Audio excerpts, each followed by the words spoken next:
The wind that swept across the Montana Territory in the winter of 1884 was not merely cold, it was a living, malevolent thing. It came down from the north like a wolf pack, howling through the high passes of the Rockies and scouring the rolling grasslands until they were frozen bare or buried under feet of unforgiving snow. It was a wind that stripped the warmth from a man's bones, that found every crack in a cabin's chinking, and whispered promises of a quick, cold death to any soul foolish enough to be caught in its grip. On Caleb's ranch, tucked into a shallow valley that offered scant protection, the wind was a constant sermon on the fragility of life. The snow had been falling for 3 days, a relentless, blinding curtain of white. It had built drifts as high as the barn doors and clung to the roof of the small cabin in a thick, sagging blanket.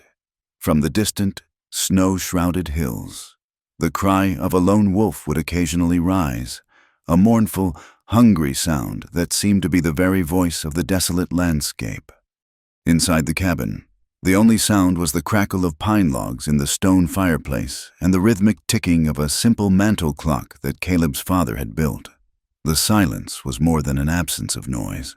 It was a presence, thick and heavy as the winter cold. It had been Caleb's only constant companion for 2 years.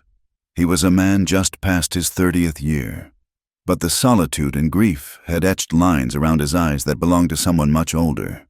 His frame was lean and hard from the ceaseless labor of running the ranch alone, his hands calloused and scarred, but it was in his eyes, a pale, winter sky blue, that the true depth of his isolation was visible.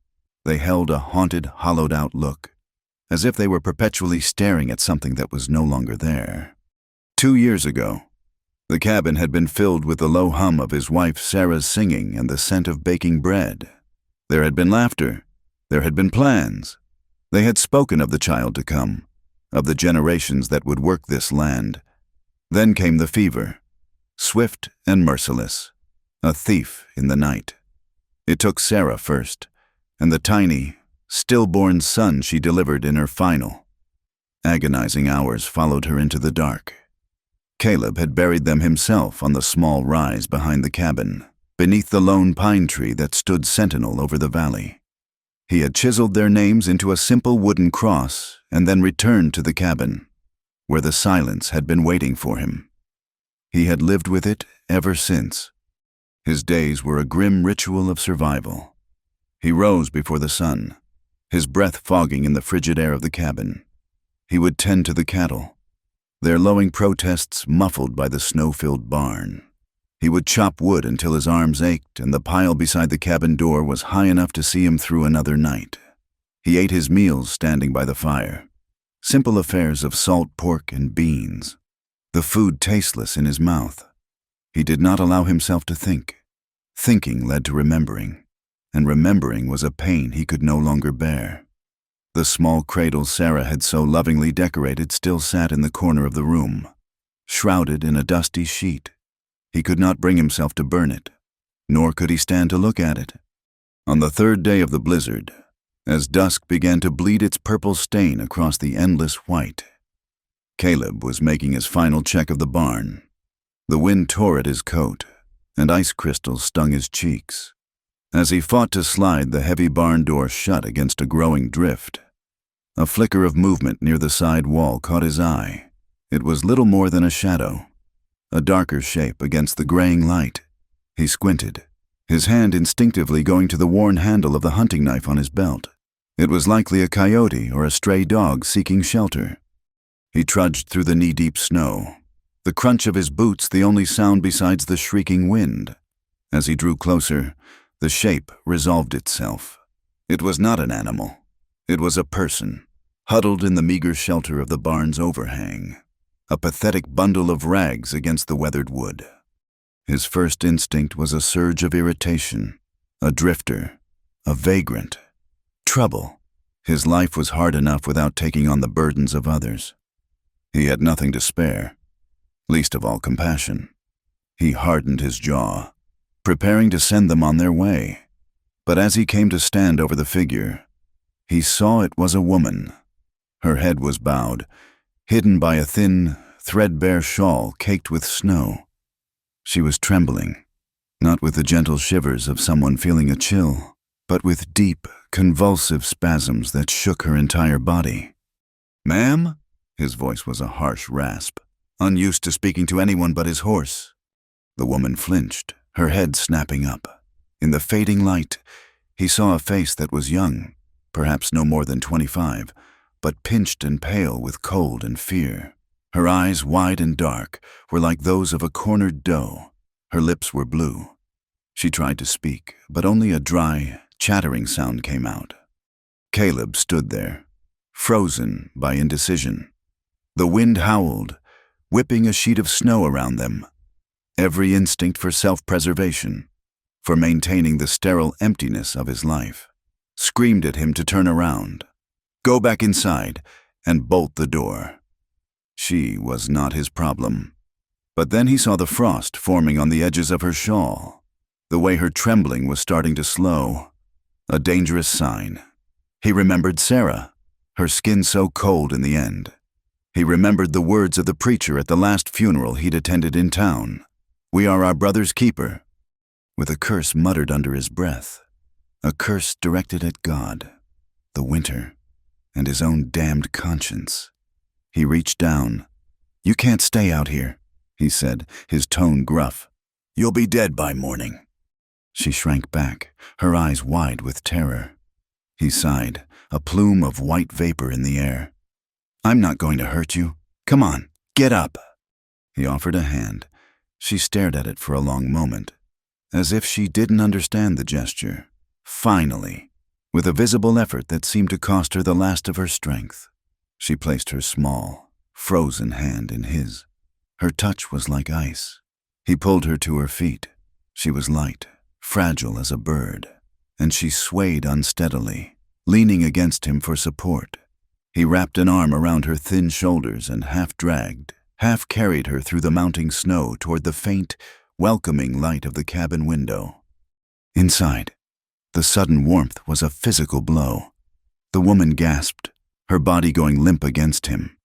He guided her to the rough-hewn wooden chair closest to the hearth, the one that had been Sarah's.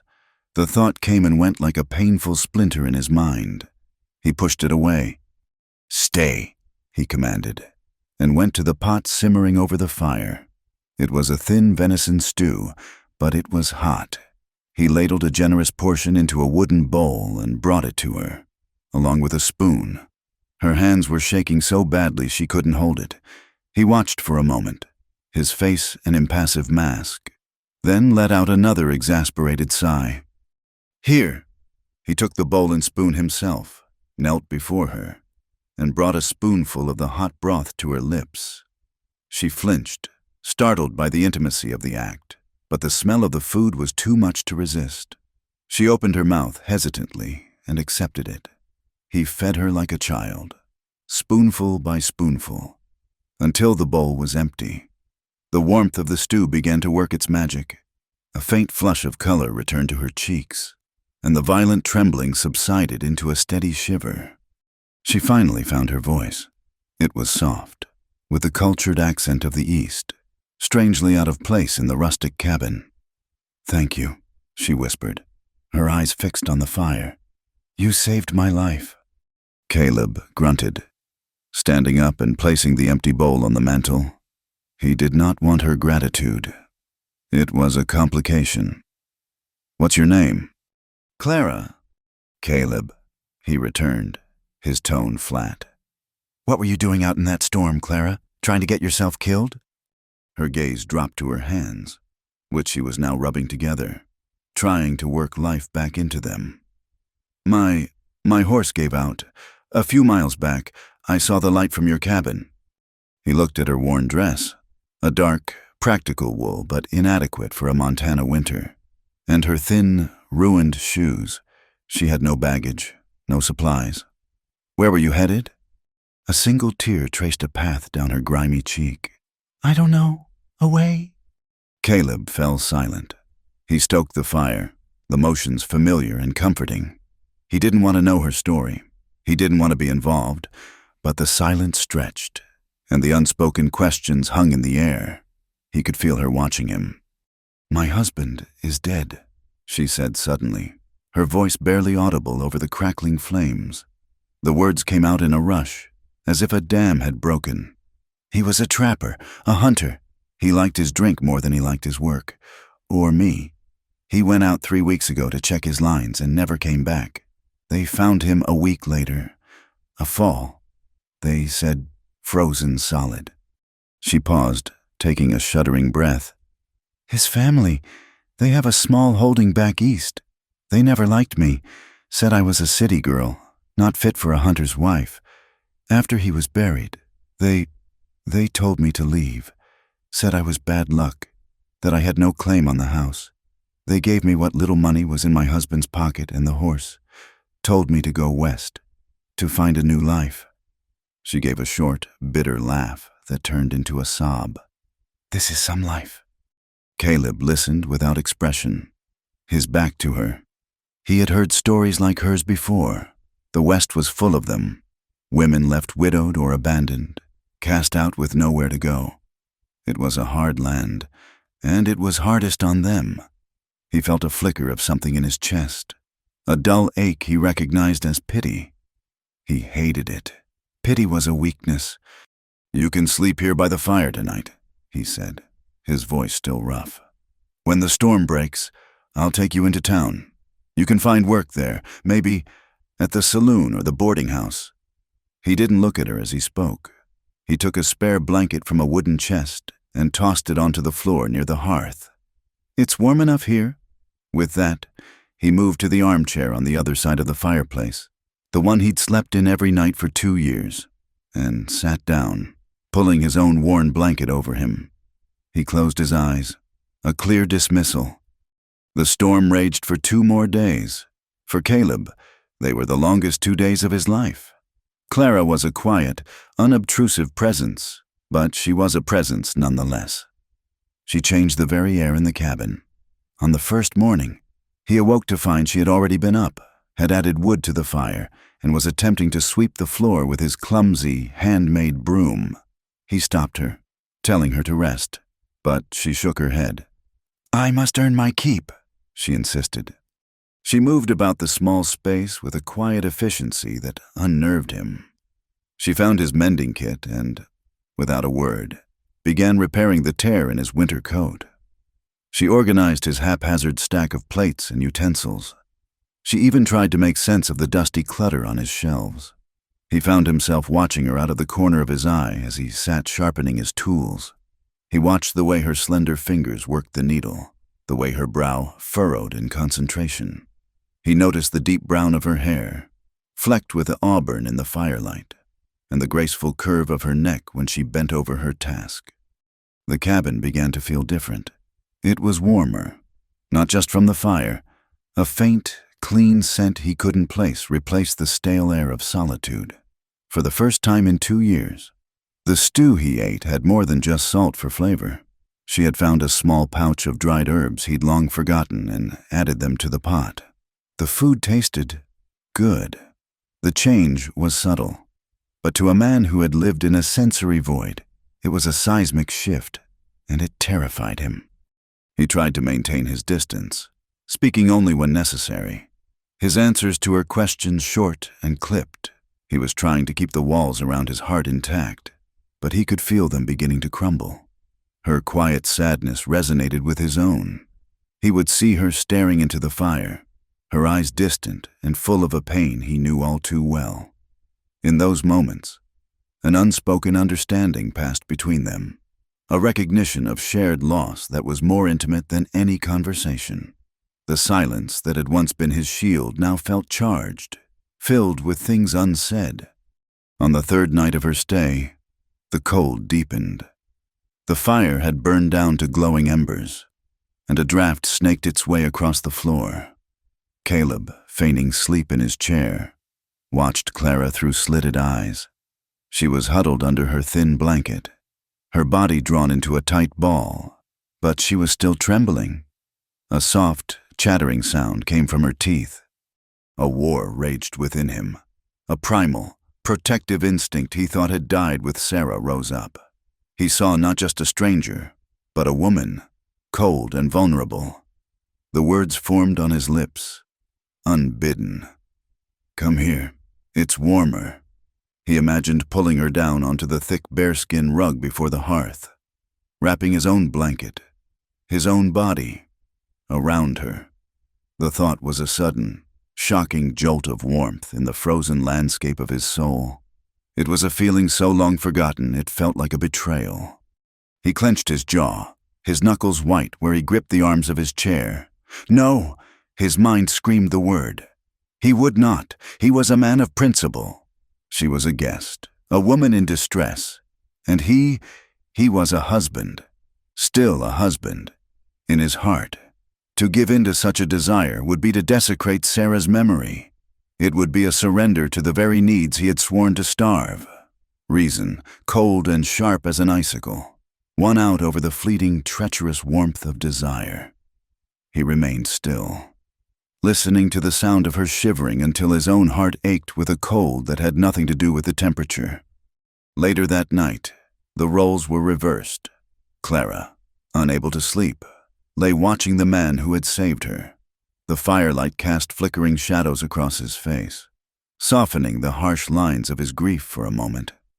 She saw him not as the gruff, intimidating rancher, but as a man drowning in a loneliness as vast and cold as the plains outside.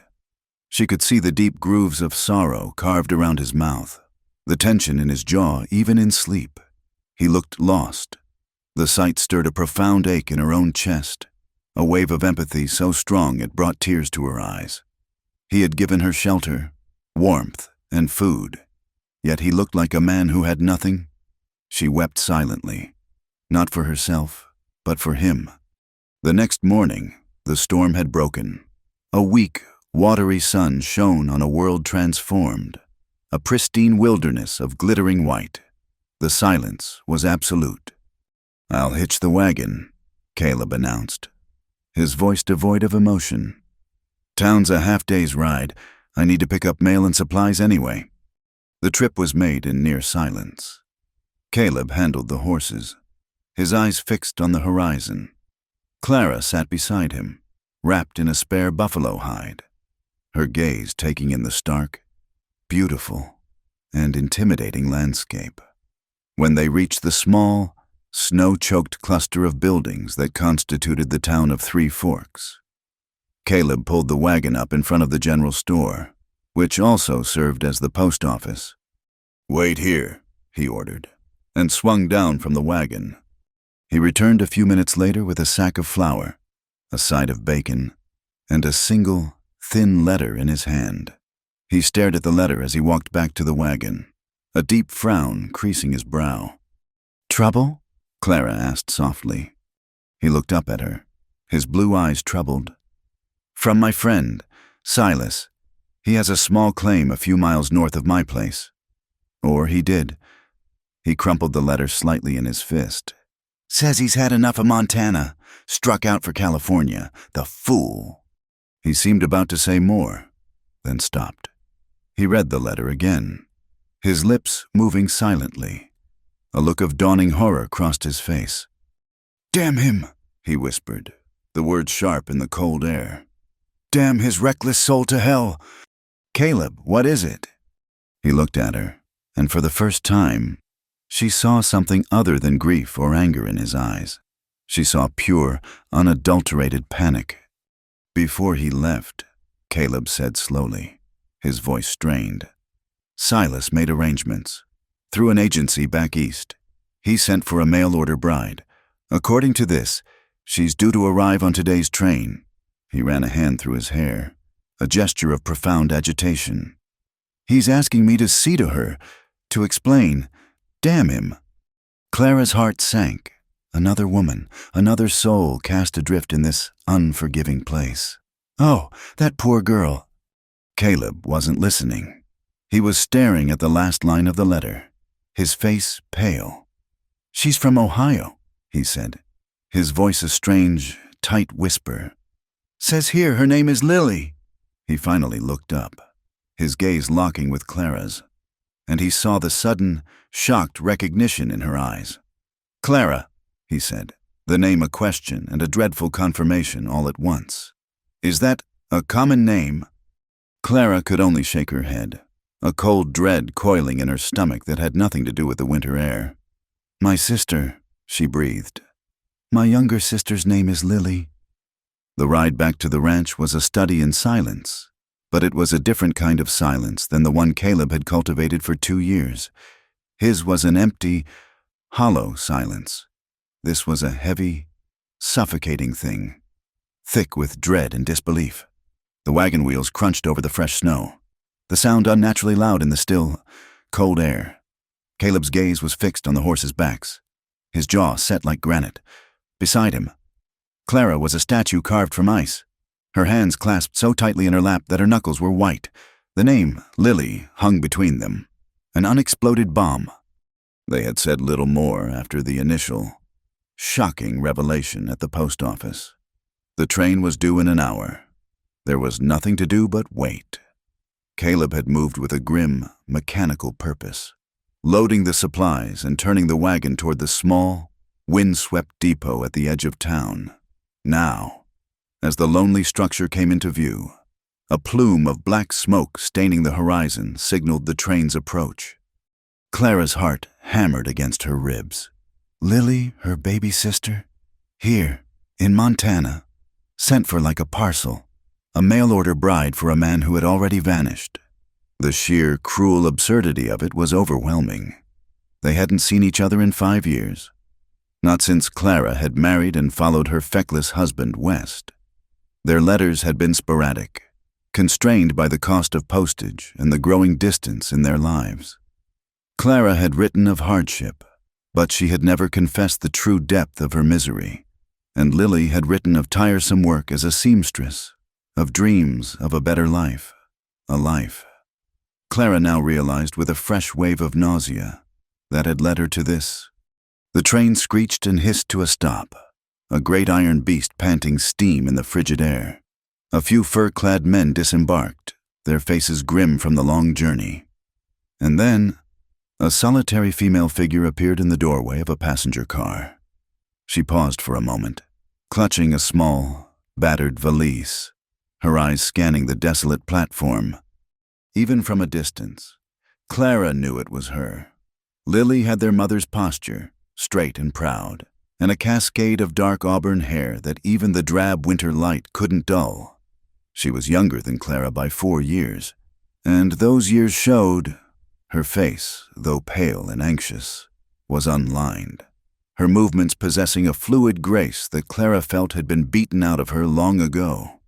She wore a green wool coat, worn but clean, a small, hopeful bit of color against the endless white and gray.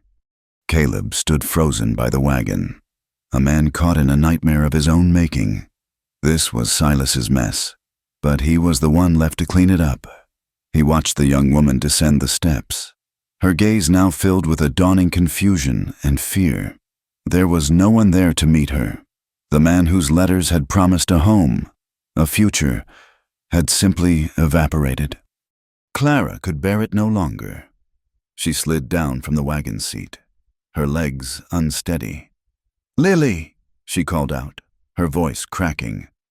The young woman's head snapped toward the sound. Her eyes widened, first in disbelief, then in dawning, tear-filled recognition. "Clara?" The name was a whisper of astonishment. She dropped her valise and ran, her worn boots slipping on the icy platform. Clara met her halfway, and the two sisters collided in a desperate embrace, their shared sobs lost in the hiss of the departing train. They clung to each other, 2 pieces of driftwood from the same wreck, washed up on a frozen, alien shore. Lily's shoulders shook. "He's not here," she cried into Clara's coat. "I knew it. I felt it. He's not here." "I know, darling. I know," Clara soothed, stroking her sister's vibrant hair, the familiar scent of it a painful, beautiful memory. "It's all right. You're safe now." Over Lily's shoulder, Clara's eyes met Caleb's. His face was a mask of stoic misery. He looked trapped, a bear in a snare. And for a moment, Clara's heart went out to him as much as it did to her sister. This was not his doing. He had simply opened his door to a storm and found that it had followed him inside. He walked over, his boots heavy in the snow, and retrieved Lily's valise. "We should go," he said, his voice low and rough. "It'll be dark soon." The journey back was even more silent than the one to town, but now the wagon held the added weight of Lily's quiet, heartbroken weeping. Clara held her sister's hand, murmuring reassurances that sounded hollow even to her own ears.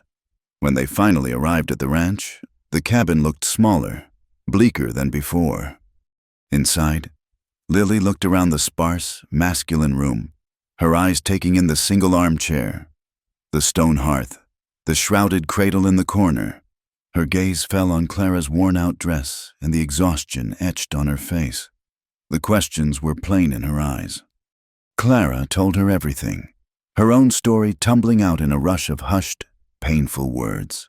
The drinking, the death, the eviction by her husband's cruel family. As she spoke, Lily's tears for herself turned into tears for her sister. When Clara finished, they held each other again. Two women stripped of everything but each other. Caleb stood by the door, feeling like an intruder in his own home. He cleared his throat, and both women looked up, startled, as if they had forgotten he was there. "You can stay," he said, the words feeling inadequate and heavy. "Both of you, through the winter. When the thaw comes, we'll figure something out." It was not a generous offer made from the heart. It was a reluctant acceptance of a duty he could not shirk. He would not turn her out into the snow any more than he could have turned Clara out. His conscience, that damnable, unyielding part of him, wouldn't allow it. With that, he retreated to the barn, seeking refuge in the familiar, uncomplicated company of his livestock. He left the two sisters alone in the suffocating warmth of the cabin, to navigate the strange and painful currents of their reunion. That reunion, however, was not the simple comfort Clara had imagined. As the days turned into a week, the initial relief of finding each other began to fray, revealing complicated threads of envy and resentment. Clara, who had grown accustomed to the quiet desolation of the cabin, now found it filled with Lily's restless energy. While Clara was quiet, almost deferential, Lily was curious and alive. There was a sharpness to Lily, a quickness of mind and wit that Clara felt she had lost. Lily was not cowed by Caleb's gruff silence, where Clara moved around him as if he were a sleeping bear. Lily spoke to him directly. She asked about the cattle, about the brands, about how he'd built the chimney. She had a way of tilting her head, her bright, intelligent eyes fixed on his. That seemed to command a response. And to Clara's astonishment, Caleb responded. His answers were short at first, monosyllabic grunts, but Lily was persistent. She would praise the sturdiness of the barn, or comment on the cleverness of a latch he'd fashioned. Slowly, grudgingly, he began to talk. He explained the challenges of a winter calving season, the constant fight against predators. One afternoon, Lily pointed out a hawk circling high overhead, and her breathless admiration for its savage beauty drew a rare, fleeting smile from Caleb's lips. It was a ghost of a smile, there and gone in an instant. But Clara saw it, and it felt like a punch to the gut. She began to feel like a shadow. Her own contributions, the mended clothes, the clean floors, the serviceable meals, were silent, invisible things. Lily's contribution was her presence, her light. Clara found herself watching her sister with a painful mixture of love and jealousy. She saw the way Lily's hands, though chapped from the cold, were still smooth and youthful, not gnarled and work-worn like her own. She saw the way Lily's spirit hadn't been broken, only bruised. When she looked in the small, cracked mirror by the wash basin, Clara saw a woman who looked old, tired, and gray. Beside Lily, she felt like a faded photograph. The tension came to a head one evening during dinner. The cabin was warm. The blizzard had returned with a vengeance. sealing the three of them inside. They were eating a simple meal of rabbit stew. Lily, in a small act of defiance against the gloom, had unpacked one of the few fine things she owned, a silk scarf of a deep, vibrant crimson. She had tied it around her neck, and the splash of color was shocking in the fire-lit room. She was telling a story about a disagreeable customer at the dress shop where she'd worked, mimicking the woman's haughty voice. Her cheeks were flushed from the heat of the fire. Her eyes sparkled with mischief. And as she reached the punchline, she let out a peal of clear, musical laughter. The sound seemed to strike the very logs of the cabin. Caleb, who had been listening with a look of rapt attention, startled, as if waking from a dream. His gaze was fixed on Lily, and in his eyes, Clara saw a flicker of something she hadn't seen before, not pity, not duty, but a raw, unguarded hunger. It was the look of a starving man seeing a feast. At the same moment, Clara felt her own breath catch in her throat. The sight of her sister, so beautiful and full of life, and the look on Caleb's face conspired to create a suffocating pressure in her chest. She felt a profound and bitter sense of loss. She was not just a widow. She was a ghost at this table, watching life unfold without her. She put down her spoon, her appetite gone, the stew turning to ash in her mouth. Later that week, as the sisters were mending flour sacks by the fire, Lily fell quiet. She set aside her needlework and looked at Clara, her expression serious. "Clara," she began, her voice low, "I'm sorry for all of this. It's not your fault. Lily, you were deceived. No, I mean, for being here, for being a burden on you and him." Clara didn't answer, her fingers continuing their rhythmic stitching. "He's a good man," Lily said softly, her gaze drifting toward the barn, where Caleb was tending to a sick calf. "He's quiet and sad, but he's decent. I've never had a man treat me with such respect, even when he's angry. He's not cruel." She paused, chewing on her lower lip. "I feel safe here, with him." The confession, meant to be a comfort, was a sharp twist of the knife in Clara's heart. Safe. Clara felt safe, too, but it was the safety of a harbor in a storm, a temporary reprieve. For Lily, it seemed to mean something more. It was the safety of a place one might call home. Clara merely nodded, unable to trust her own voice. Her retreat into herself deepened. She became more silent, more efficient, trying to make herself useful and therefore essential. She woke earlier than the others, ensuring the fire was roaring and coffee was brewing before anyone else stirred. She scrubbed the floors with a fierce energy, as if she could scour away her own feelings of inadequacy. She was trying to prove her worth through labor, the only way she knew how. But it was a silent, thankless competition against an opponent who didn't even know she was playing. A few nights later, the inevitable happened. Clara had been sleeping fitfully, her mind a turmoil of anxieties. The wind howled outside, and a persistent draft made the floorboards frigid. She was lying on her pallet near the hearth, Lily on another a few feet away. Sometime in the deep hours of the night, she heard a faint rustling. She opened her eyes to see Lily's shape silhouetted against the dying embers of the fire. Her sister was rising, pulling a shawl around her shoulders. Clara lay perfectly still, her breath catching in her chest. She watched as Lily padded silently across the cabin, her bare feet making no sound on the wood floor. She didn't go to the main door. She went to the door of the small, unheated bedroom at the back of the cabin, the room Caleb had taken for himself, leaving the relative warmth of the main room to the sisters. There was a soft, hesitant knock, barely audible over the wind. Clara's heart stopped. She heard the faint creak of the door opening, muffled whispers.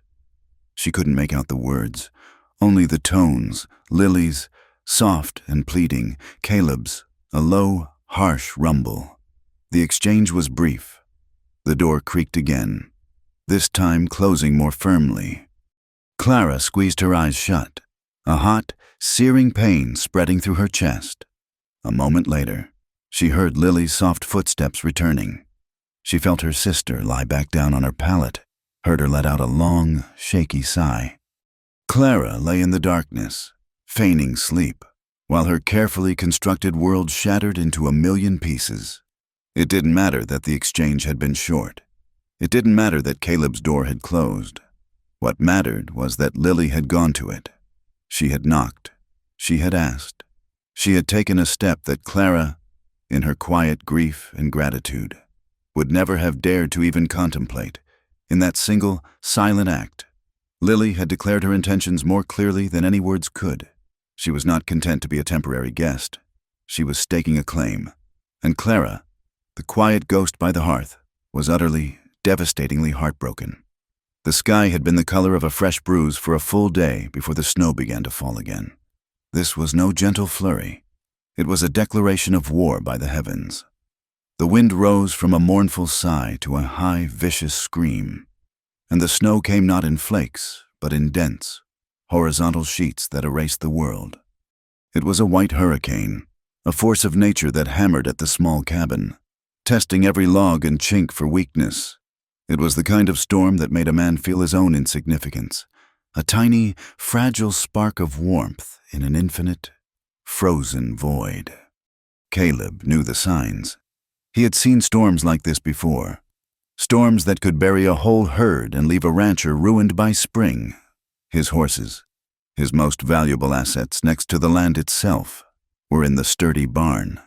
But the ferocity of the wind worried him. He could hear the old timbers groaning in protest. One of the high loft doors had a weak latch. If the wind tore it open, the barn would fill with snow like a bucket, and the horses could panic, injure themselves. "Stay inside. Bolt the door behind me," he ordered the sisters, his voice tight with urgency as he pulled on his heaviest coat and wrapped a scarf over the lower half of his face. "Don't open it for anything until I get back." Clara watched him go, her heart a tight, cold knot of fear. The man who had just walked out into that maelstrom was not the distant, gruff stranger of a week ago. He was the center of their small, precarious world, the pillar holding up the roof. Lily stood beside her at the small window, peering out into the blinding white. "He shouldn't have gone out in this," she murmured, her voice laced with an anxiety that mirrored Clara's own. They waited. The clock on the mantel ticked, each second stretching into an eternity. The wind shrieked, rattling the window pane and sending puffs of smoke billowing from the fireplace. An hour passed, then another. The last of the daylight was choked out by the storm, and a deep, terrifying darkness fell, broken only by the orange glow of the fire. Suddenly, a massive thud shook the cabin, followed by the splintering crack of wood. It sounded as if a great tree had fallen against the door. Clara cried out, and Lily rushed to her side. They heard a desperate, weak scratching from outside. "Caleb!" Clara screamed. Fumbling with the heavy iron bolt, together, they threw their weight against the door, fighting the pressure of the wind and a newly formed snowdrift. When they finally forced it open a few feet, Caleb fell inside, collapsing onto the floor in a heap of snow and frozen limbs. He was barely conscious. A deep, ugly gash ran across his temple, his hair matted with blood that was already freezing. His right leg was twisted at an unnatural angle. Between them, the two women, their own strength amplified by sheer terror, managed to drag him across the floor to the bearskin rug in front of the hearth. Clara's movements were swift and sure, born of a grim familiarity with injury and sickness. "Lily, bolt the door, then get the whiskey and all the clean rags you can find, and put more water on to boil." Her voice was calm, authoritative, a general taking command of a desperate battlefield. She gently cut away the fabric of his trousers. The injury was bad. His leg was clearly broken below the knee, the bone pushing sickeningly against the skin. But it was the gash on his head and his chilling coldness that worried her more. He was shivering violently, his teeth chattering, but his skin felt unnaturally cold and clammy. For the next few hours, they worked in a frantic, synchronized rhythm. Clara cleaned and bandaged the head wound as best she could. She and Lily forced a few burning sips of whiskey between his lips. Hoping to fight the cold from the inside, they stripped off his frozen, sodden clothes and wrapped him in every dry blanket they could find. The most difficult task was setting the leg. Clara had seen it done once before, and with Lily holding Caleb's shoulders and trying to soothe his pained groans, Clara pulled with all her might, a sickening crunch and a raw scream from Caleb signaling her success. She then bound the leg tightly between two pieces of split firewood, a crude but necessary splint. By dawn, the immediate crisis had passed, but a new, more insidious one had begun. Caleb's shivering stopped, replaced by a dry, consuming heat. The fever had taken hold. He began to mutter, his words a nonsensical jumble. His eyes, when they opened, were glazed and unseeing. He was adrift in a fevered sea, and the sisters were the only ones who could keep his head above water.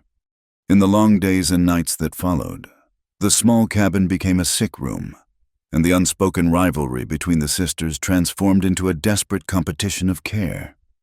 Clara was relentless, a tireless sentinel. She sat by his side for hours on end, bathing his face and chest with cool, damp rags to fight the fever. She forced spoonfuls of thin broth and water between his cracked lips, her touch gentle but firm, her voice a constant, low murmur. "It's all right, Caleb," she would whisper into the dim, firelit room, her hand resting softly on his forehead. "You're safe. Just rest now. You're strong. You'll fight this." Her eyes, as she watched him, were filled with an undisguised, aching love. It was a pure, selfless emotion, the love of a woman who had known profound loss and was now fighting with every fiber of her being to prevent another, tending to his broken body. She was also tending to the broken pieces of her own heart. She felt a sense of purpose she hadn't felt in years. He needed her, and in his need, she found her own reason to be. Lily's care was different. It was no less sincere, but it was colored by her vibrant, hopeful nature. Where Clara's touch was soothing, Lily's was enlivening. She would brew teas from the herbs she found in Caleb's pantry, adding a bit of ginger she'd brought in her valise, insisting its pungent aroma would chase the sickness away.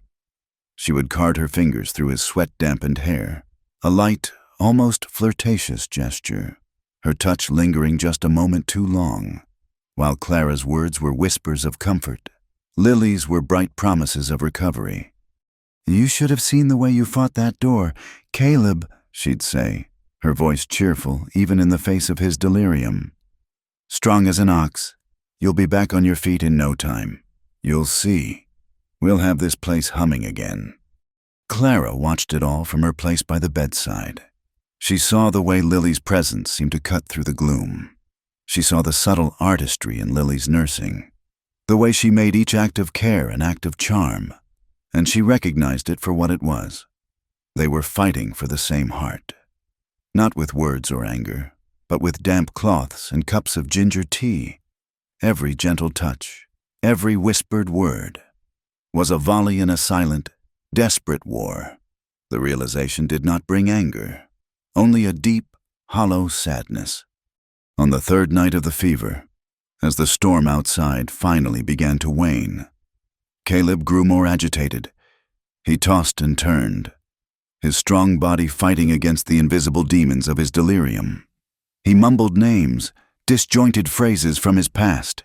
He called out for Sarah, a name that sent a pang of shared sorrow through both sisters. He spoke of cattle, of fences, of a winter long ago. And then, in a moment of startling clarity, his eyes flew open.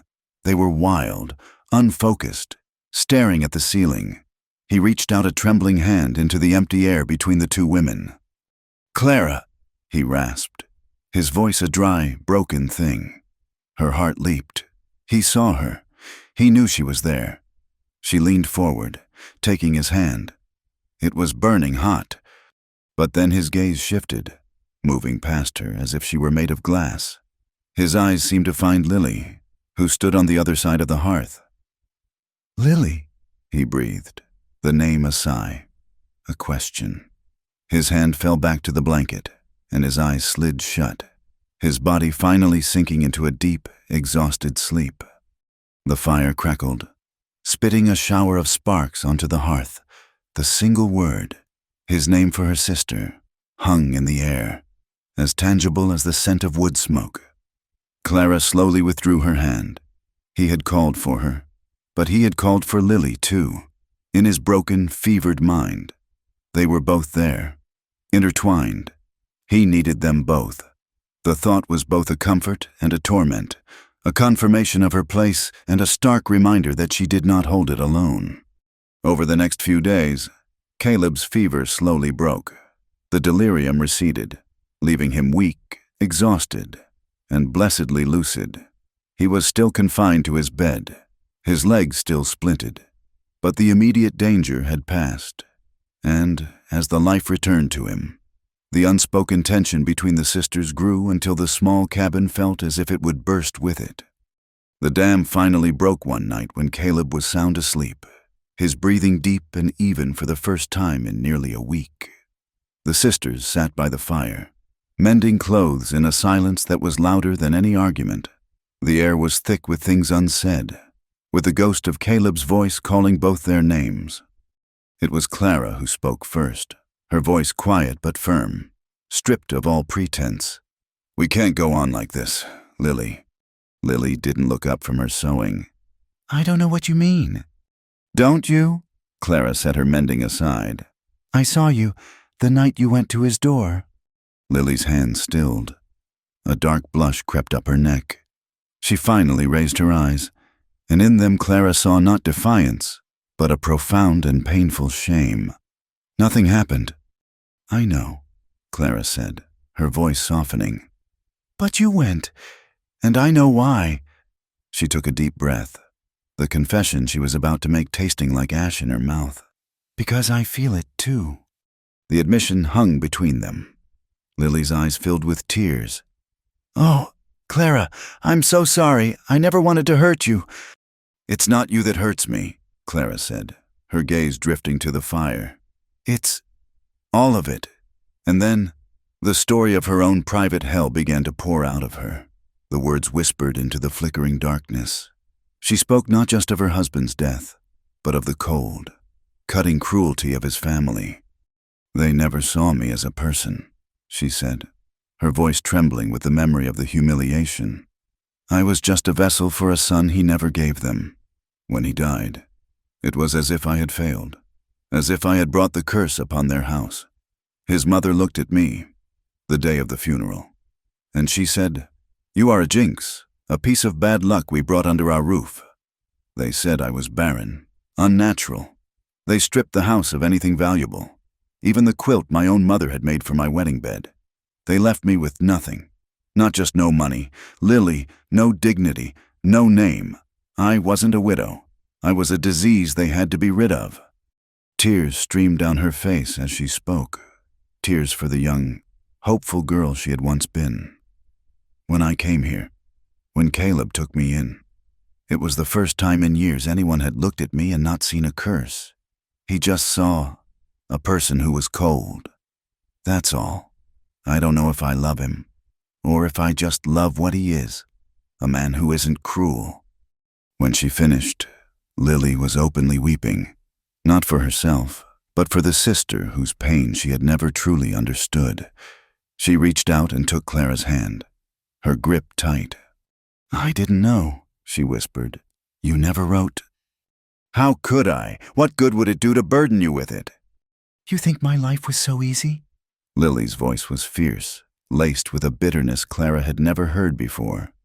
"That I came here on a whim, chasing some silly romantic dream." And then it was Lily's turn to confess, her own story of terror unfolding. "That man, Silas, his letters were so kind. He sounded like a gentleman, but he wasn't the first one. Clara," her eyes were dark with the memory. "There was another, a year ago. A man in Kansas. His letters were just as sweet. I saved for months to pay for the ticket. When I got there, a man met me at the station. But it wasn't the man from the letters. He was horrible. He told me my fiancée had been called away on business, and that I was to come with him. She shuddered, pulling her shawl tighter around her. It was a lie. He and another man. They took me to a boarding house. It wasn't a boarding house. It was a place for men. They told me I had a debt to pay for my ticket, and that I would work it off. They locked me in a room. Her voice broke. I was so scared. But there was another girl there. She'd been there for weeks. She helped me. We broke the window that night and we ran. We just ran and ran. I hid in a church for 2 days before I found the courage to get on another train, going anywhere, just to get away. She was shaking now, the memory as vivid as if it were happening all over again. I was so ashamed. I never told anyone. I went back home and said the man had changed his mind. When Silas's letters came, I was terrified, but I was more terrified of staying, of growing old and poor and alone. I thought this was my last chance. The two sisters looked at each other across the small space, their faces illuminated by the firelight and their shared tears. The jealousy, the rivalry, it all melted away, burned to ash by the raw, terrible heat of their confessions. They were not rivals. They were survivors. They had both been cheated, used, and discarded by a world that had no place for women without the protection of a man. Without a word, they moved into each other's arms, holding on tightly as if they were the only two solid things in a spinning world. They cried for the injustices they had suffered, for the innocence they had lost, for the simple fact that their paths, through so much pain and fear, had led them to this one small cabin, to this one sleeping, broken man. But as the tears subsided, a new, more complicated feeling settled over them. The jealousy was gone, but the guilt remained, a heavy, shared blanket. They had found solace in each other's stories, but it didn't change the truth that lay in the next room. They both loved him. They both needed him. And in the world they knew, such a thing was an impossibility, a sin. They had reconciled with each other, but they had not reconciled themselves to their own hearts. In the back room, Caleb stirred. He woke to the dim gray light of morning filtering through the window. The fever was gone. His mind felt clear, but his body ached with a profound weakness. He could hear the soft, muffled sounds of the two women moving about in the main room. He couldn't make out their words, but he could sense the atmosphere between them. It was different. The sharp, brittle tension was gone, replaced by something heavier, quieter, a shared melancholy that was as thick and palpable as the winter cold. He didn't understand it. He only knew that while he had been lost in the darkness, something between the two sisters had irrevocably, fundamentally changed. The winter did not release its hold on the land all at once. It was a slow, grudging retreat. The days grew longer.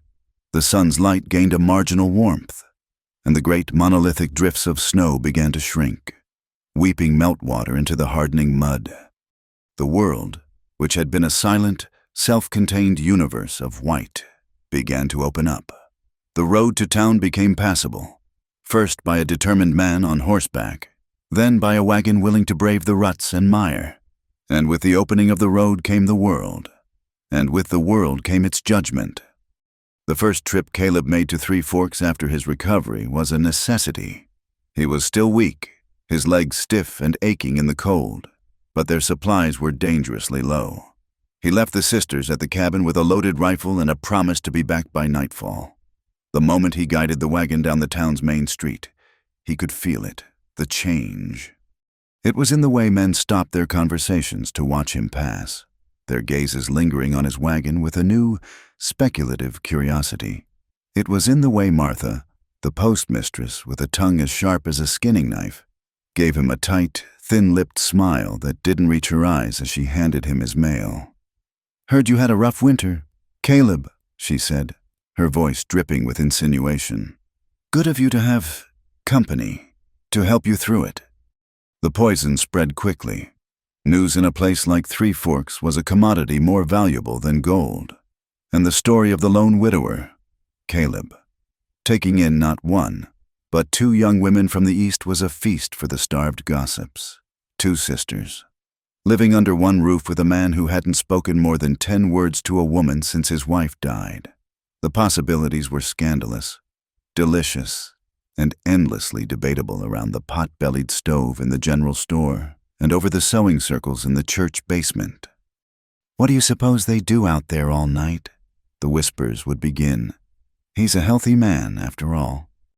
The older one, the widow. "She's plain as a mud fence.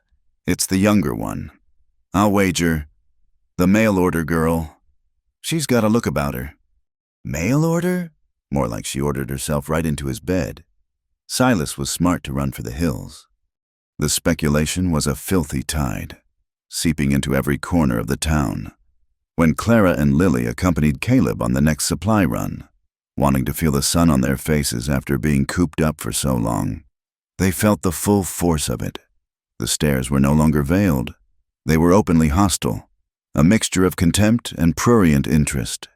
Women would pull their children closer as they passed, their faces masks of pious disapproval. Men would watch them with a lewd, knowing smirk. The ugliest venom came from their nearest neighbor, a bitter, childless woman named Agnes, whose ranch bordered Caleb's to the east. She and her husband had long coveted a strip of Caleb's grazing land, and she saw the sister's presence as a moral failing she could exploit. She took it upon herself to be the town's primary source of information, her reports growing more lurid with each telling. One afternoon, holding court in the general store, Agnes delivered her masterstroke. "She's no mail-order bride," she declared to the rapt audience, her voice ringing with malicious certainty.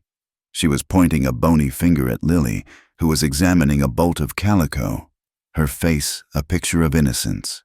"I've heard stories about girls like her from the cities. They come out west, pretending to be respectable. But they're nothing but painted Jezebels, selling their wares under the guise of marriage. She's a harlot, plain and simple, and her sister is likely her keeper." The accusation, so specific and so vile, struck Lily like a physical blow. The color drained from her face. She dropped the fabric as if it had burned her and fled the store, her shoulders shaking. Clara, her face a mask of cold fury, threw the coins for their purchases onto the counter and followed her sister out into the street, ignoring the smug, satisfied look on Agnes's face. The incident was a turning point. The whispers now had a name and a shape. Lily was the target, the Scarlet Woman. The town now had a villain for their sordid little drama. The pressure reached its peak a week later with the arrival of a visitor. It was Mr. Abernathy, the president of the town council and an elder at the church. He was a portly, self-important man who saw himself as the sole guardian of the territory's moral fiber.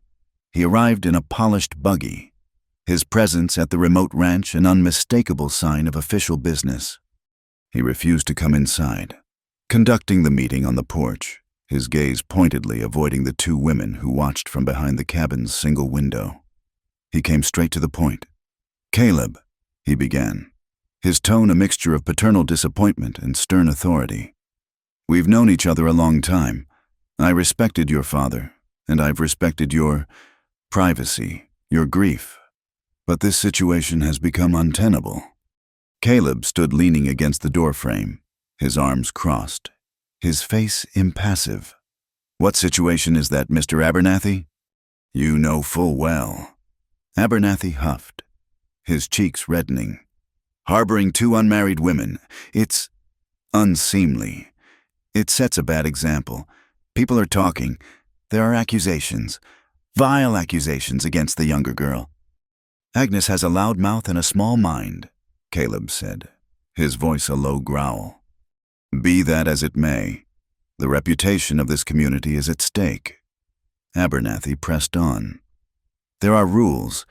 Caleb, there's a proper way of doing things. The law takes a dim view of houses of ill repute, and that is what people are starting to call your home." Caleb's eyes narrowed. "You watch your mouth," Abernathy. Abernathy held up a placating hand. I'm not accusing you, my boy. I'm telling you what is being said. And I'm here to offer you a solution, a way to put all this ugliness to rest. He leaned forward, his voice dropping to a confidential whisper. Marry one of them, soon. Make an honest woman of her. Whichever one you choose, the other can stay on as a sister-in-law, a chaperone. It will legitimize the entire arrangement. It will silence the gossip. He straightened up, his chest puffing out. The town council would see it as a sign of your good faith. Otherwise, well, I can't promise we won't have to launch a more formal investigation. For the sake of public decency. The threat hung in the air, thick and foul. When Abernathy finally departed in his smug, righteous buggy, Caleb remained on the porch for a long time, staring out at the mountains as if they held an answer. He was a man caught in a trap he hadn't seen being set. He was, at his core, a man of principle. His father had raised him with a clear sense of right and wrong, of duty and honor. He respected the law, respected the church, respected the unspoken rules that held their fragile society together. To defy them was to invite chaos, to become an outcast, and yet Abernathy's solution was a torment beyond imagining. Choose one. The words echoed in his mind. An impossible command. How could he choose? In the quiet, difficult weeks of his recovery, the two sisters had become intricately woven into the fabric of his life, each a necessary thread. Clara. She was the quiet strength that had anchored him. Her presence was a balm to the raw, 2-year-old wound of his grief. She understood silence. She understood loss. When she looked at him, he felt not judged, not pitied, but seen. She had nursed him back from the brink of death with a fierce, selfless devotion that humbled him. She had slowly, patiently, brought order and a quiet warmth back to his home and to his soul.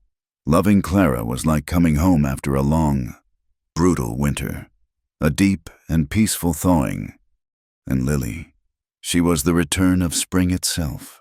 She was the laughter that had been absent for so long it felt like a foreign language. She was the quick wit that challenged his morose silence.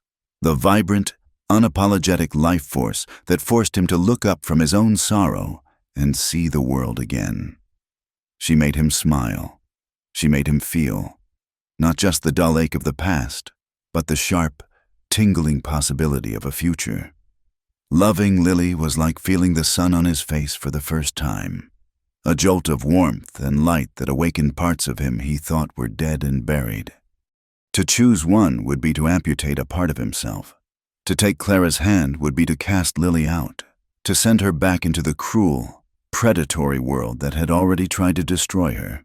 To ask for Lily's hand would be to betray the profound, unspoken bond he shared with Clara, to relegate her once again to the shadows, a silent, serviceable ghost. The thought was a physical sickness in his gut. He knew, with a certainty that defied all logic and reason, that he loved them both. It was a truth his heart recognized even as his mind recoiled from it, knowing it had no place in the world, no name, no acceptance. The weight of this impossible choice settled on the cabin, a gloom as palpable as the winter storms. The three of them moved around each other with a gentle, painful care, each aware of the precipice on which they stood. The breaking point for Lily came one evening as she was returning from the creek with buckets of water. Agnes's husband was riding the fence line, and as she passed, he spat a stream of tobacco juice into the dirt near her feet. "Better hurry back to the house," he sneered, his eyes crawling over her. "Master might be getting lonely for his paid company." Lily said nothing. She walked back to the cabin, her back straight, her head held high. But when she closed the door behind her, she set the buckets down, and her entire body began to tremble. Clara, seeing her sister's white, stricken face, rushed to her side. "What is it? What did he say?" Lily shook her head, unable to speak. A great, shuddering sob tore through her, and she collapsed into Clara's arms. weeping with the kind of heartbroken despair that Clara had not seen since the day she arrived at the train station. She clung to her sister, her anchor in a world that sought to drown her. "I can't," Lily choked out, her words muffled against Clara's shoulder. "I can't bear it. Clara, the way they look at me, the things they say, I feel so dirty." She looked up, her beautiful face ravaged by tears. "We have to leave. I have to leave, but I don't want to go." Her voice dropped to a desperate whisper, her grip tightening on Clara's arms. "I don't want to go anywhere else, unless you go too." Clara held her, rocking her gently, her own tears beginning to fall. She felt her sister's pain as if it were her own.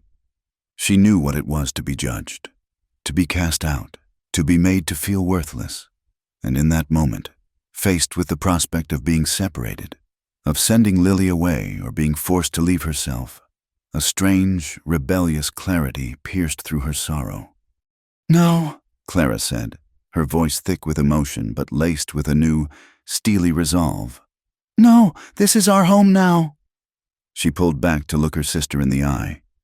"If there were a world," she began, the words coming slowly, as if she were giving voice to a secret, impossible prayer. "If there were a world where three people could be allowed to live under one roof, to build a life together, then I would choose it. I would choose it." Lily, without a moment's hesitation. In the back bedroom, where he had retreated to give the sisters privacy, Caleb stood with his hand on the door latch. He had heard everything. Lily's heartbroken sobs, the cruel words of Agnes's husband, and then Clara's fierce, impossible declaration. "I would choose it." The words struck him with the force of a physical blow. They were not a concession to a difficult situation. They were a statement of true desire. She wasn't just willing to tolerate a strange arrangement. She was choosing it. Choosing them. Choosing a life that the world would call a sin, because it was a life that held the people she loved. Something inside Caleb, a wall of ice that had surrounded his heart for 2 long years, a wall that even his growing feelings for the sisters had not fully melted, finally shattered. A great, heaving sob caught in his throat. He pressed his forehead against the rough wood of the door, his shoulders shaking, and wept. He wept for Sarah, for the life they had lost. He wept for the crushing loneliness he had endured. And he wept with a profound, soul-shaking relief, a gratitude so immense it was painful. He was not alone in his impossible love. He was not a madman. He was just a man whose broken heart had healed in a way he could never have predicted. He was a man who had been given a second chance at a family, a strange, beautiful, unconventional family that the world would never understand. He cried until he was empty, until the only thing left was a quiet, unshakable calm. He knew what he had to do. Abernathy's demand had been a threat, an ultimatum. His own offer would be an invitation, a choice, freely given. That night, after the sisters had fallen into an exhausted sleep on their pallets by the fire, Caleb moved quietly through the cabin. He took a single, fresh tallow candle from the supply box. He placed it in a simple tin holder and set it on the small table in the very center of the room, equidistant from his own bedroom door and the pallets where the women slept. He struck a match, the flare of it seeming unnaturally bright in the darkness. He lit the candle. The small, steady flame pushed back the shadows, casting a warm, golden glow on the three of them. It was his answer. It was a beacon in the night. It said, "I will not choose one of you over the other. I choose this. I choose us. The door is not locked. The world outside is cold and cruel. But in here, there is warmth and there is light. If you want this life, this impossible, beautiful life, then come to the flame." He retreated to his room, but he did not close the door. He left it ajar and lay down on his bed, his heart pounding a slow, steady rhythm in his chest.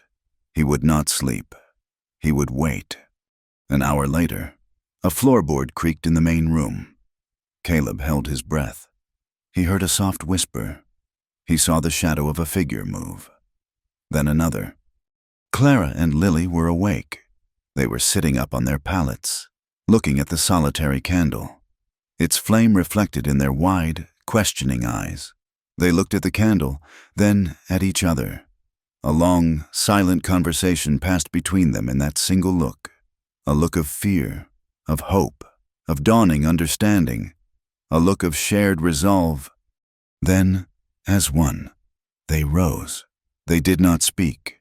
They moved together, their hands brushing, and walked slowly, deliberately, toward the steady, waiting flame. They walked into the circle of its light, and then they turned and walked together toward his open door. The candle burned down to a pool of wax, its flame extinguishing in the gray. Pre-dawn light, but a new, more resilient light had been kindled in the cabin. The morning that followed was not one of triumphant declarations or passionate embraces. It was quiet, tentative, and filled with a profound, unspoken understanding. When Clara rose to make coffee, Lily rose with her, their hands brushing as they worked together at the hearth. When Caleb emerged from his room, his eyes met theirs, and in that shared gaze, a silent vow was made. There was no map for the country they were now entering, no rules to guide their steps. They had only each other, and the quiet, fierce conviction that they were, at last, home. A few days later, Caleb hitched the wagon and drove into Three Forks alone. He tied the horses not in front of the general store, but directly in front of the small office where Mr. Abernathy conducted his business as a land agent and town council president. He didn't knock. He walked in, his presence filling the small, cramped room. Abernathy looked up from his ledgers, his expression souring when he saw who it was. "Caleb," he said, his tone clipped. "Have you come to your senses? Have you made a decision?" "I have," Caleb said. His voice was calm, level, and held the unyielding weight of a mountain. "I've come to thank you for your advice, but I won't be taking it." Abernathy's face began to flush. "What do you mean you won't be taking it? This is not a request. It's a necessity for the decency of this town." "My business is my own," Caleb continued, his gaze as steady as a rifle's aim. "The women are staying. I will not be marrying either of them." He paused, letting the words sink in. A direct and unequivocal challenge. "I am not taking a wife, Mr. Abernathy, because my home is already full. I have my family." The declaration, so simple and yet so revolutionary, left Abernathy momentarily speechless. The idea that a family could exist outside the rigid sacrament of marriage was an alien, offensive concept. It was anarchy. "This is an outrage," he finally sputtered, rising from his chair. "A flagrant defiance of God and law. You are choosing to live in sin, and you are flaunting it in our faces." "I am choosing to live in peace," Caleb corrected him. "And I'd thank you and the rest of this town to allow us to do so." He turned and walked out, leaving Abernathy trembling with a mixture of fury and indignation. The war had been officially declared. The town's retaliation was swift and methodical. 2 days later, the sheriff, a lanky man who did whatever Abernathy told him, rode out to the ranch. He delivered an official notice from the council.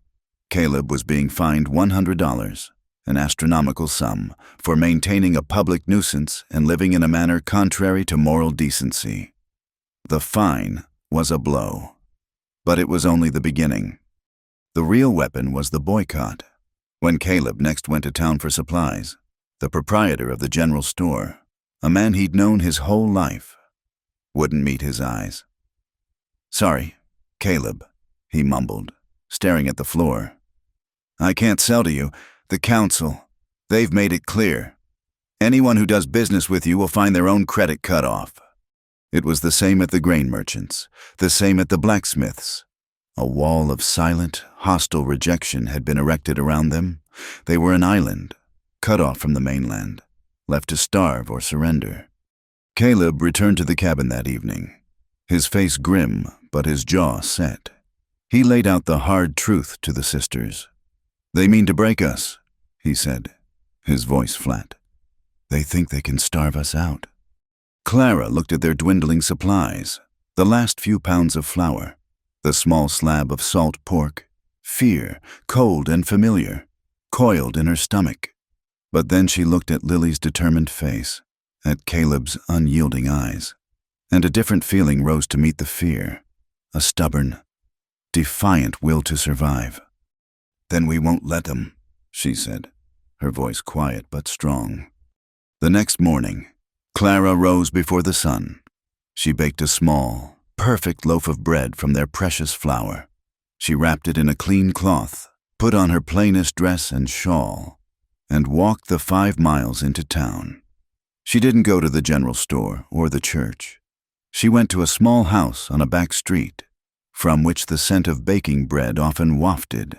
It was the home of the baker, a German widow named Mrs. Schmidt, a woman as stout as her sourdough starter and as plain-spoken as her pumpernickel. She was an outsider herself, her thick accent and Lutheran faith setting her apart from the town's Anglo-Protestant majority. Clara knocked. When Mrs. Schmidt opened the door, her arms white with flour, Clara simply held out the loaf of bread. "I can work," she said. "Hard. I'll sweep. I'll scrub. I'll knead dough until my arms fall off. I just need a chance. I'll work for food, for a few coins, anything."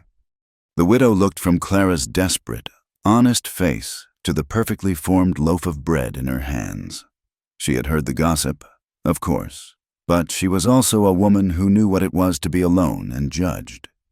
She took the bread, broke off a piece, and chewed it thoughtfully. "You start tomorrow," she said, "before sunrise." At the same time, Lily unpacked the tools of her own trade, needles, thimbles, and spools of thread. She began by mending their own worn clothes with a skill that was nothing short of artistry, making frayed cuffs look new again, turning ripped seams into elegant, embroidered flourishes. Then she began to walk. She didn't go to the main houses in town, but to the outlying farms and ranches, the places where women were too busy or too isolated to do their own fine sewing. At first, she was met with suspicion, but she was charming and earnest, and her prices were fair. She offered to take a farmer's wife's Sunday dress, its hem torn and a button missing, and fix it for a basket of eggs. When she returned it the next day, the hem was invisible, and the missing button had been replaced by a full set of new, more beautiful ones. Word began to spread, a quiet undercurrent beneath the town's loud condemnations. A woman might publicly decry the sin at Caleb's ranch, but privately, she would send her son with a bundle of mending for the girl with the magic needle. Slowly, painstakingly, they began to survive.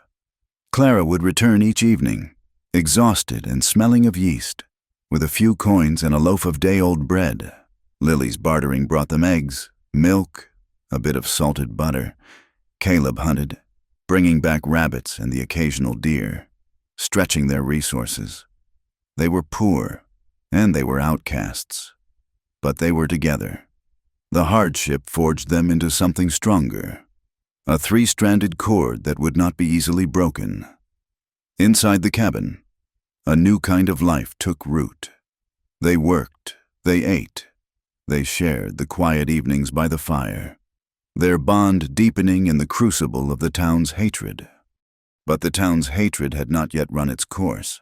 It festered, growing more poisonous, and it found its most virulent expression in Agnes, enraged that her campaign of gossip had not succeeded in driving the sisters away. She escalated her attacks. Her accusations grew wilder, more unhinged. She began to tell people that the sin at Caleb's ranch was not just simple lust. She claimed to have seen strange lights, heard chanting. She hinted at unnatural affections, not just with Caleb, but between the two sisters. Her poison found its mark on a bright, cold market day. Clara had come to town to deliver bread for Mrs. Schmidt. As she crossed the muddy square, Agnes, flanked by 2 other townswomen who served as her disciples, blocked her path. "Well, look here," Agnes sneered, her voice loud enough for everyone in the square to hear. "It's the whoring baker's girl." Clara tried to walk around them, her face pale, her heart hammering. "Please let me pass. Mrs. Miller." "Not so fast," Agnes said, grabbing Clara's arm. Her grip was like a talon. "We have a question for you. They say you've got that rancher so bewitched he doesn't know day from night. But what about your sister? Is she under your spell too? Or is it the other way around? What kind of filth are you three practicing out there?" The accusation, so vile and so public, made Clara flinch as if she'd been struck. A crowd was gathering, their faces a mixture of shock and cruel anticipation. "I don't know what you're talking about," Clara whispered, her voice trembling. "Liar!" Agnes shrieked, her face contorted with hate. "You're a blight on this town, a corrupter of men and women alike." And then she produced a pair of sheep shears from the pocket of her apron. Before Clara could react, the other two women seized her arms, holding her fast.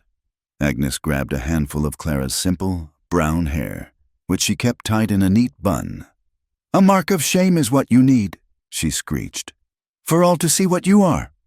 With a rough, sawing motion, she hacked off the bun, letting the hair fall into the mud. She grabbed another handful and cut again, leaving Clara's hair a jagged, butchered mess. Clara didn't scream. A single, choked sob escaped her lips, a sound of profound humiliation. The crowd watched, some with looks of horror, others with a grim, righteous satisfaction.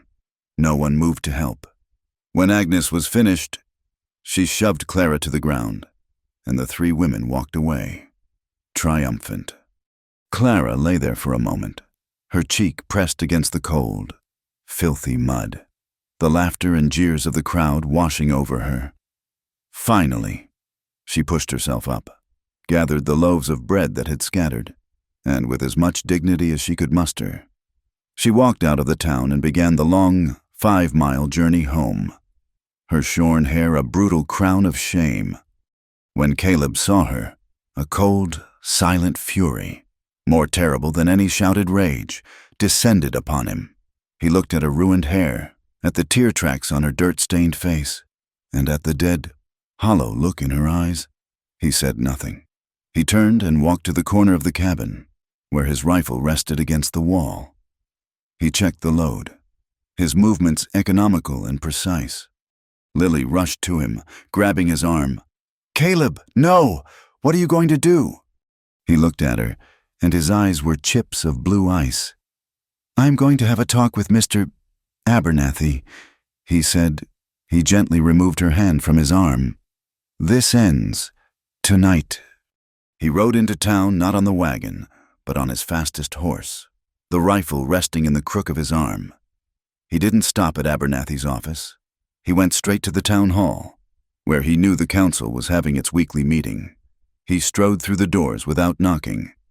The 5 men at the table, Abernathy at their head, looked up in stunned surprise. The sight of Caleb, his face like a thundercloud, the rifle held loosely but purposefully in his arm, silenced the room. "Caleb, what is the meaning of this?" Abernathy demanded, though his voice lacked its usual bluster. Caleb walked to the table and rested his free hand flat upon it, leaning forward. He looked at each man in turn, his gaze cold and hard. "Today," he began, his voice a low, dangerous rumble, "a woman from my house was assaulted in the middle of your town square. She was held down, and she was mutilated. For your entertainment." He straightened up, his eyes locking on Abernathy. "This is not about gossip anymore. This is not about fines. You have allowed this to happen. Your righteous little campaign has drawn blood." He let the silence hang for a moment, thick and heavy. "So I am here to tell you this. I am holding you, Abernathy, and the rest of this council, personally responsible. This is the last time. It is the last time anyone in this town lays a hand on my women. It is the last time anyone speaks their name with filth. If it happens again, I won't be coming here to talk. The threat was unspoken, but it was absolute. He was a man with nothing left to lose. A man pushed past his limit. "Now, see here." Abernathy started to bluster. "You can't threaten us."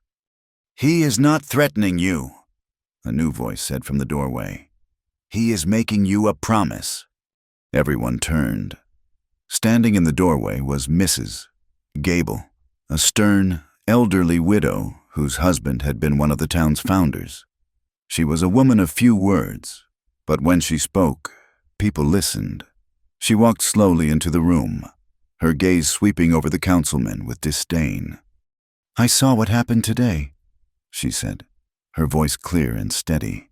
"I saw Agnes Miller, filled with a poison you men have encouraged, attack a woman who has done nothing but work hard and mind her own affairs. I have seen that woman, Clara, leave a loaf of her own hard-earned bread on my doorstep when I was sick with the lung fever. I have seen her give a smile to children who mock her. She is a better Christian than any of you pious frauds." She turned her gaze to Abernathy. "You have mistaken cruelty for morality. You have brought shame upon this town, not them." With that, she turned and walked out. Her words and her unimpeachable character had shattered the council's moral authority. The men looked at each other, then at the floor, a new uncertainty in their eyes. Caleb held their gaze for another long moment, then turned without another word and left. From that day on, something shifted. The open hostility receded, replaced by a grudging, silent acceptance. The boycott withered and died, not by decree, but by the quiet acts of individuals. Mrs. Gable began sending her grandson to the ranch for her mending. The blacksmith, needing his wagon wheel fixed, offered to shoe Caleb's horses in trade. The ranch itself began to change. A young boy, an orphan who had run away from the cruel orphanage in the next county, stumbled onto their land, half-starved. They took him in. A woman, whose husband had left her for the goldfields, found herself evicted and came to them, hearing they were a place of refuge. The small cabin, once a haven for three, was slowly becoming a sanctuary for all the broken, lonely people the world had cast aside. Their relationship was no longer a scandal. It was simply a fact, a quiet, unremarked-upon feature of the landscape, like the mountains on the horizon. And inside the cabin, in the evenings, a deep and abiding peace reigned. The three of them would sit in the warm glow of the firelight. Caleb would be carving a piece of wood. Clara would be reading from their one book, the Bible. And Lily would be mending clothes, her needle flashing in the light. They didn't need to speak. Everything that mattered was communicated in a shared glance. In the way Clara would pass Caleb a cup of coffee.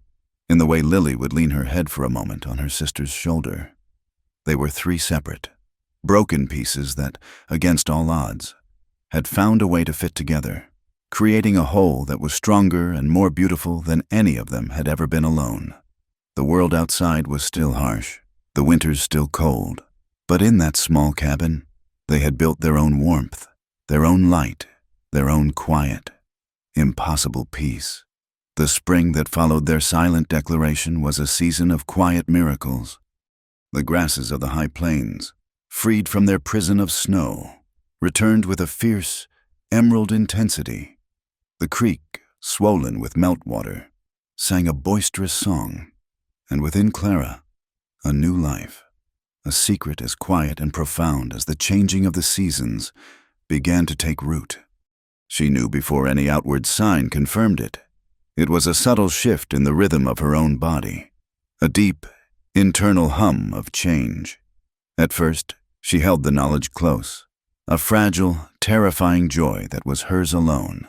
In the early mornings, as she worked alongside Lily in the newly thawed garden, she would press a hand to her still flat belly, a gesture of both reverence and fear. The child was a miracle, a testament to the love that had blossomed in the harshest of winters. But it was also a complication, a potential fault line that could shatter the delicate peace they had so painstakingly constructed. Her fear was not for herself, but for the two people she loved more than life itself, for Caleb This child would be a ghost of the one he had lost, a painful reminder of the grave on the hill. Would he see this new life as a blessing, or as a salt-in-the-wound betrayal of his first wife's memory? And for Lily, dear, vibrant Lily, who had been cheated out of her own chance at marriage and motherhood, what would this be but a stark, daily reminder of all she did not have? How could she look upon Clara's swelling belly without feeling a bitter sting of envy, a resentment that could poison the pure, hard-won love between them? The thought of causing either of them such pain was a torment that shadowed her every waking moment. She carried her secret for weeks, through the late spring and into the first warm days of summer. But secrets, like seeds, cannot be kept in the dark forever. They grow. They push toward the light. Her body began to betray her, with subtle changes that Lily, with her seamstress's eye for the human form, would not miss for long. Clara knew she could not wait. The truth, if discovered rather than offered, would be a betrayal in itself. She chose an evening when a soft, warm rain was pattering on the cabin roof, enclosing the three of them in a world of their own. Caleb was mending a piece of harness, his strong, capable hands working the leather.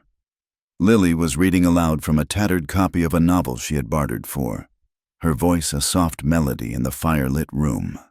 The scene was so peaceful, so perfect, that Clara felt a fresh wave of terror at the thought of shattering it. Her hands were trembling as she set aside the socks she was darning. "Caleb," she began, her voice barely a whisper. Lily stopped reading, looking up, her brow furrowed with concern at Clara's pale face. Caleb's hands stilled on the harness. "Clara, are you unwell?" he asked, his voice rough with immediate concern. She shook her head, unable to meet his gaze. She looked instead at her own hands, twisting in her lap. "No, there is something I must tell you both." She took a deep, shuddering breath. I am with child." The words fell into the quiet room and seemed to suck all the air out with them. The only sounds were the crackle of the fire and the gentle drumming of the rain on the roof. Caleb stared at her, his face utterly blank, a mask of shock that revealed nothing of the thoughts or feelings behind it. His knuckles were white where he gripped the leather strap. But it was Lily's face that Clara watched with a breaking heart. The soft, happy expression she'd worn while reading had vanished, replaced by a stillness so profound it was terrifying. All the light seemed to drain from her eyes, leaving them wide, dark, and unreadable. She did not move. She did not speak. She simply stared at Clara, her silence a vast, echoing chasm that stretched for an eternity. Clara felt the tears she had been holding back begin to fall. "Lily," she choked out. "I'm so sorry." The sound of her own name seemed to break the spell. Lily blinked once, then twice. A long, slow breath escaped her lips. She slowly closed the book, marking her page with a ribbon, her movements deliberate and precise, as if she were afraid any sudden motion would cause her to shatter. She rose from her chair and walked over to Clara. She knelt on the floor in front of her sister and took Clara's trembling hands in her own. Her hands were cold as ice. She was silent for another long moment, her gaze fixed on their joined hands. When she finally spoke, her voice was low and thick with an emotion Clara couldn't name. It was not anger. It was not jealousy. It was a deep, ancient sorrow. "When we were girls," Lily began, her voice a near whisper, "I used to dream of having children, a whole house full of them. I'd make them all beautiful clothes, and they would have my red hair." She looked up, and in her eyes, Clara saw the ghost of that little girl and the raw pain of the woman she had become. The world, it takes those dreams away from you, one by one. It breaks them, or steals them, until you have nothing left. She squeezed Clara's hands. "This child, this is not the world taking another dream from me." She took a deep breath, and a look of fierce, heartbreaking resolve settled on her face. "This is a dream being given to our family, to our home." A single tear traced a path down her cheek, but her voice was steady. "If I cannot be a mother, then I will be something else. I will be this child's fierce protector, his devoted servant, his loving aunt. I will be whatever this child needs me to be, always." Her words were a gift, an absolution of such profound grace that Clara could only weep in gratitude.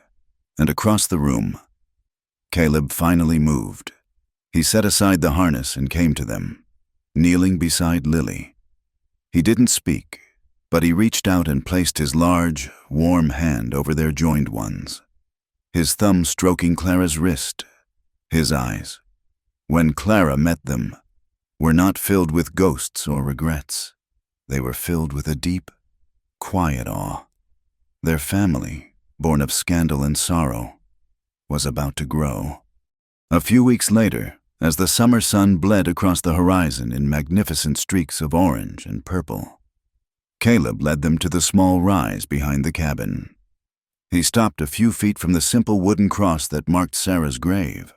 He had brought a large, flat stone from the creek bed and placed it on the ground. "The world has laws and papers," he said, his voice low and solemn as he looked at the two women standing before him, their faces bathed in the golden light of the setting sun. "It has preachers and judges who say what is right and what is wrong. We don't have those things. We don't have their approval. Their words mean nothing here." He gestured to the vast, silent land around them. "But we have this. We have the sky and the earth and whatever God is out here watching over it all. And we have each other." He took Clara's hand. "Clara, you came to me in a storm and brought me peace. You showed me that a heart can break and still learn to live. I swear before this land that I will be a father to this child, and I will be your partner and protector all my days." Then he turned and took Lily's hand. "Lily, you came to me in the deepest winter of my soul and brought me laughter. You taught me that a man can know the greatest sorrow and still learn to smile. I swear before this sky that I will be a father to this child, and I will be your partner and your champion all my days." He then joined their hands together with his own, the three of them forming a circle on the sacred ground. "We make this vow not with ink and paper, but with our hearts, to build a home, to raise this child, to be a family, no matter what the world may say." They stood there as darkness fell, not as a man and his two women, but as three souls bound by a love that defied all definition, their promise witnessed only by the silent grave, the emerging stars, and the vast, forgiving wilderness. The years that followed were etched not in major events, but in the slow, steady rhythm of the seasons. The ranch, once a place of solitude, blossomed into a peculiar and wonderful sort of haven. The runaway orphan boy, Thomas, stayed, growing from a scrawny, feral child into a strong, capable young man who looked at Caleb with a devotion that bordered on worship. The abandoned wife, Mrs. Peterson, found her purpose in tending the ever-expanding garden and caring for the small schoolhouse Caleb eventually built, where she taught the ranch's children their letters. Others came, drawn by whispers of a place where a person's past was not held against them, where a willingness to work and a capacity for kindness were the only currency that mattered. It was a chaotic, unconventional, and deeply loving community. The heart of it all remained the small cabin. As the next winter approached, Clara's time came. As if on cue, a blizzard descended, cutting them off from the world, just as it had on the night she first arrived. But this time, the cabin was not a place of fear, but of focused, sacred anticipation. Lily was the one in command. She had learned the midwife's art from Mrs. Gable, and she moved with a calm, sure-handed competence. She sent Caleb and the men out to the bunkhouse. Then she barred the door and set about her work. She held Clara's hand through the long, agonizing hours, her voice a constant, soothing murmur, her strength a rock for Clara to cling to. Just after midnight, with the wind howling its savage song outside, the cabin was filled with a new sound, the lusty, indignant cry of a newborn. Lily cleaned the baby, wrapped him in a soft linen cloth, and for a long moment she just held him, her face a mask of such profound love and wonder that it was breathtaking. Then, with a tearful smile, she placed the warm, squirming bundle into Clara's waiting arms. "He's perfect, Clara," she whispered. "A beautiful boy." When Caleb was finally allowed back in, he found Clara exhausted but radiant, the baby nursing at her breast. Lily sat on the edge of the bed, her arm around her sister's shoulders. He approached with a reverence he had not felt in years. Lily gently took the child from Clara and placed him in Caleb's arms. He was so small, so fragile. Caleb looked down at the tiny, perfect face, at the small fists waving in the air, and a love so fierce and overwhelming surged through him that it brought him to his knees. "What will we name him?" Clara asked softly. Caleb looked from the child to the two women who were his world, their faces glowing in the lamplight. He thought of the darkness they had all come from, the storms they had weathered, and the impossible light they had found together. "Hope," he said, his voice thick with emotion. "His name is Hope." Life settled into a new, beautiful pattern. Hope was a child of 3 parents. He had Caleb's steady hands to teach him how to whittle wood and how to sit a horse. He had Clara's gentle voice to read him stories by the fire and her quiet strength to comfort him when he fell. And he had Lily's vibrant spirit to teach him how to laugh, how to find joy in the smallest things, how to chase butterflies in the summer meadows. He grew up in a world where love was not a finite resource to be divided, but an ever-expanding circle that simply made room for more. The 3 hearts, once shattered into 1,000 pieces by grief, betrayal, and loneliness, now beat in a steady, peaceful rhythm. They were not without their struggles. The West was still an unforgiving land. The winters were still brutal, the summers dry and hot. There were droughts and sickness, lean times and hard work, but the foundation they had built was unshakable. In the evenings, they would gather in the small cabin, now expanded with a new room, the air filled with the scent of baking bread and the low hum of conversation. They had found their peace, not by conforming to the world, but by creating a world of their own. One cold winter afternoon, years later, the snow was falling again, thick and silent, blanketing the world in a pristine sheet of white. Hope, now a small boy with Caleb's blue eyes and Lily's auburn hair, stood at the window, his breath fogging the glass. He was watching the flakes drift down, his face a study in childish wonder. He turned from the window, his expression serious. He looked at Clara, who was knitting by the fire. "Mama?" he asked, his small voice piping in the quiet room. "How many people love me?" Clara put down her knitting, a soft smile touching her lips. Before she could answer, she opened her arms. He ran to her, and she wrapped him in a fierce, warm hug, burying her face in his hair. A moment later, Lily, who had been darning a sock on the other side of the hearth, came and knelt beside them, her arms joining the embrace, her cheek pressing against her sister's. Then, from behind, 2 large, strong arms enveloped all 3 of them, and Caleb's warm, solid presence completed the circle. They held him there, the small boy at the very center of their world, cocooned in their collective love. There was no need for an answer. The answer was in the warmth of their bodies, in the steady beat of their hearts, in the silent, unshakable truth of their impossible. Beautiful family. Outside, the wind howled and the snow fell, but in that small cabin in the heart of the wild, unforgiving West, there was only light and love and a boundless, endless hope. Thank you for listening to our story from the heart of the American West.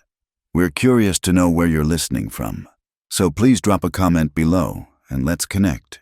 If you enjoyed this tale, we'd be honored if you'd subscribe to our channel, From Wild West, and share your thoughts on the story.